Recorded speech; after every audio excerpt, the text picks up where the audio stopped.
அனைவருக்கும் வணக்கம். தெய்வீக பலன்கள் சேனல் சார்பாக தங்களை அன்புடன் வரவேற்கிறோம்.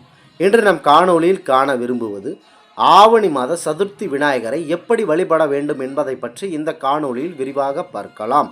வாருங்கள் காணொளிக்கு செல்லலாம். மறக்காமல் ஒரு சப்ஸ்கிரைப் செய்யவும்.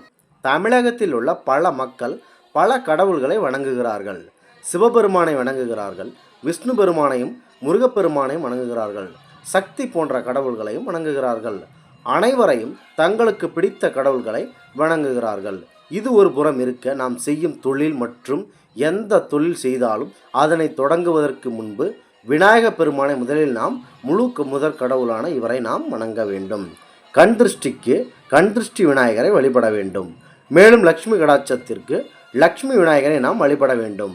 விநாயக பெருமான் அவர்கள் பிள்ளையார் என்றும் விக்னேஸ்வரர் என்றும் அழைக்கப்படுகிறார்கள். அடுத்த கடவுள்களை வணங்குவதை விட விநாயக பெருமானை வழிபடுவது மிகவும் எளிமையானதாகும்.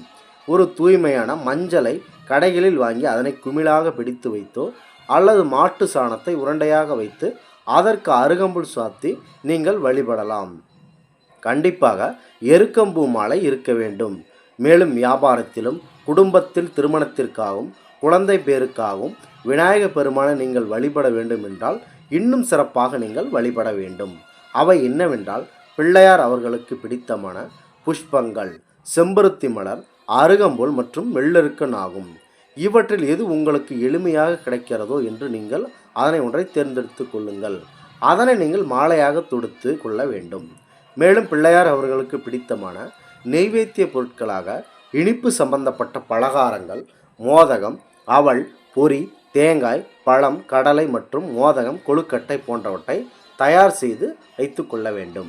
மேலும் பூஜை பொருட்களாக வெற்றிலை, பாக்கு, கற்பூரம், ஊதுபத்தி போன்றவற்றை தயாராக வைத்து கொள்ள வேண்டும். பூஜையை நீங்கள் விநாயகர் சதுர்த்தி அன்று வீட்டிலோ அல்லது கோவிலிலோ செய்யலாம்.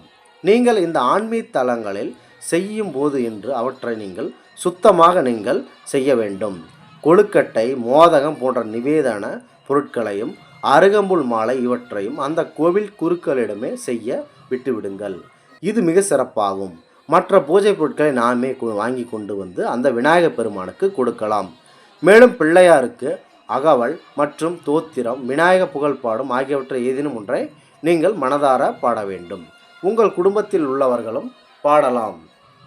குட்ட குட்ட குனிந்தவனும் நீயே விநாயகப் பெருமானே என்று அழைக்கப்படுகிறார். அவ்வாறு நீங்கள் விநாயகப் பெருமானை பார்த்து நன்கு தலையில் குட்டி கொள்ள வேண்டும்.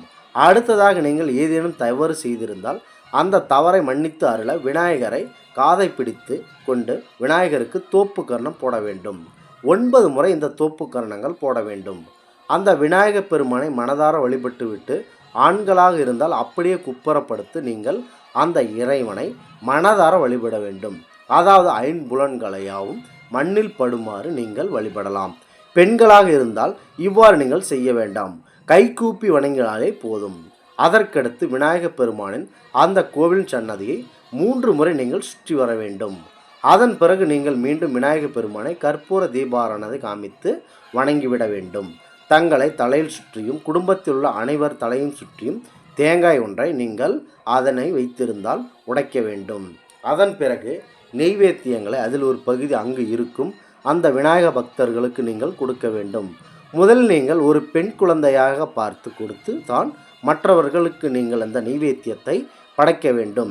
இந்த சதுர்த்தி நாளில் நீங்கள் வீட்டில் விநாயகரை வழிபடலாம் என்று நினைத்து கொண்டிருந்தால் நீங்கள் நன்றாக ஒரு மஞ்சளை பிடித்து கொண்டு அதில் அருகம்புல் சாத்தி நீங்கள் மேலும் அருகில் ஏதேனும் எருக்கம்பூ இருந்தால் அதனை மாலையாக தொடுத்து கொண்டு வந்து அந்த விநாயகருக்கு படைக்கலாம்.